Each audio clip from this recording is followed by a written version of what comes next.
Salam alaikum, bonsoir. Ceci est la suite de mon article Abban, Ben Bella et les autres, paru à la Tribune le, le 14 novembre 2002. Donc Abban, Ben Bella et les autres, suite. Il est vrai que certains ont tendance à croire que les Algériens ont la mémoire courte. Mais la dernière sortie de Ahmed Ben Bella sonne comme une grave insulte à la mémoire collective et aux symboles les plus nobles de la nation. Propulsé au devant de la scène par par le soin des services égyptiens et français, président populiste déchu par ses pairs, ami personnel de Muammar Kadhafi et de Saddam Hussein, Ben Bella aurait mieux fait de se taire. Après lui, dans les hautes sphères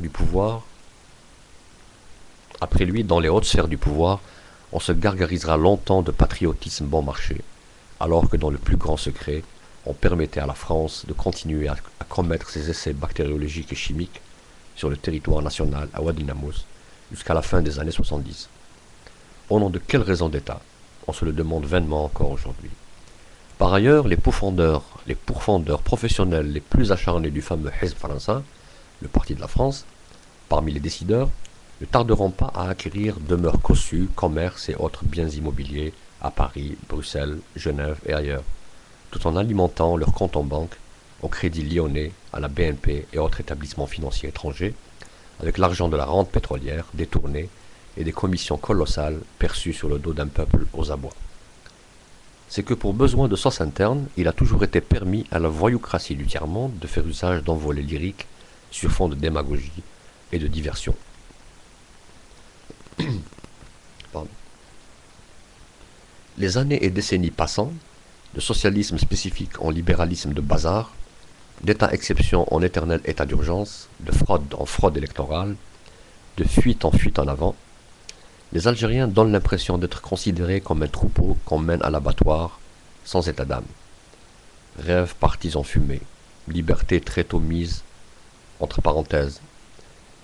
Tableau noir, malgré les traditionnels discours d'autosatisfaction qui, comblent le cynisme, se sont transformés du jour au lendemain en autant de litanies d'autoflagellation.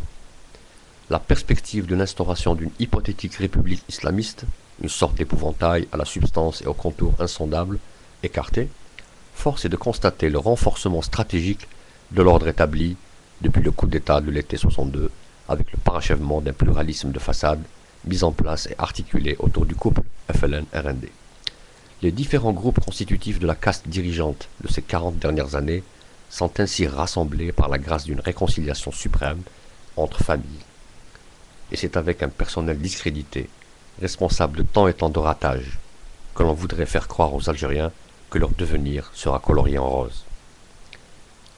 Tout en s'acharnant à les culpabiliser et à les accuser de tous les échecs constatés, à chaque fois que l'on jugera cela nécessaire.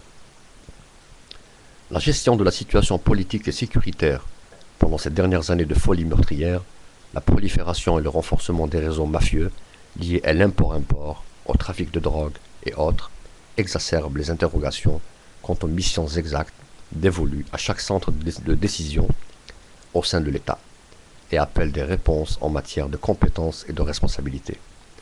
Le terrorisme persistant des JIA et du SPC n'arrange rien à l'affaire, malgré une concorde civile dont la forme et le fond ne cessent de susciter les polémiques les plus acharnées. Comment expliquer d'autre part les provocations singulièrement meurtrières en Kabylie et la dangereuse impasse dans laquelle on s'est fourvoyé? Mais il est vrai qu'un état de droit se mérite et que la démocratie s'arrache. L'Algérie sera-t-elle capable de reproduire un jour des hommes de la stature d'un Abban Ramdan ou d'un Arbi Ben Mehdi?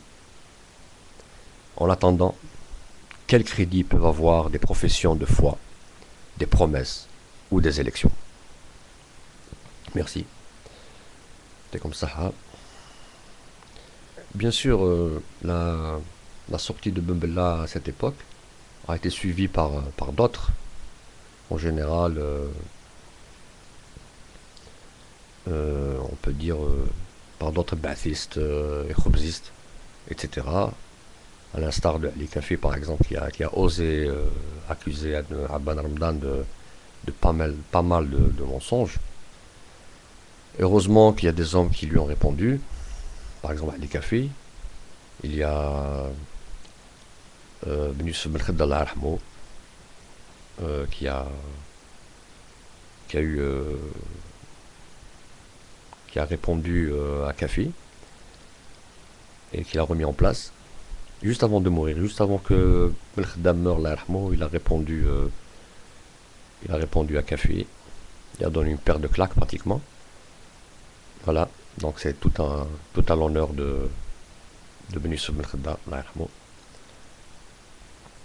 Et voilà, donc ce que moi, entre parenthèses, en parlant du GPRA, puisque comme je vous ai dit au début, euh, là, concernant premier enregistrement de cet article, euh, on a parlé de l'anniversaire du GPRA, l'anniversaire de la création du GPRA. Moi personnellement, quand on parle du GPRA, il y a une image qui me vient en tête, une image de deux hommes. C'est très symbolique, c'est la réalité.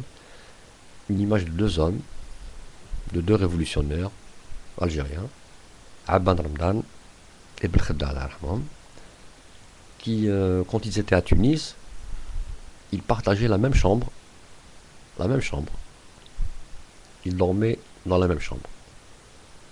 Alors, voilà un Abban qui a l'étiquette de laïque, pur et dur, et Ben Khedda, Youssef Ben Khedda, qui a une étiquette, on peut dire, de conservateur, de bon musulman, islamisant, etc., bon, qui partagent la même chambre et qui étaient d'excellents amis. Ça, c'est le miracle de la révolution algérienne. D'accord? Parce que ces deux hommes ont été ont été ont été ont été ont été le lait du mouvement national algérien. Voilà. Donc en retournant, à mon avis, en retournant à ces sources-là, aux sources du mouvement national algérien, et spécialement et spécifiquement en retournant au congrès de la Soumane, je pense que mon pays peut s'en sortir facilement. Voilà, pardon, ça c'est une opinion, mon opinion politique. À comme ça, à la prochaine.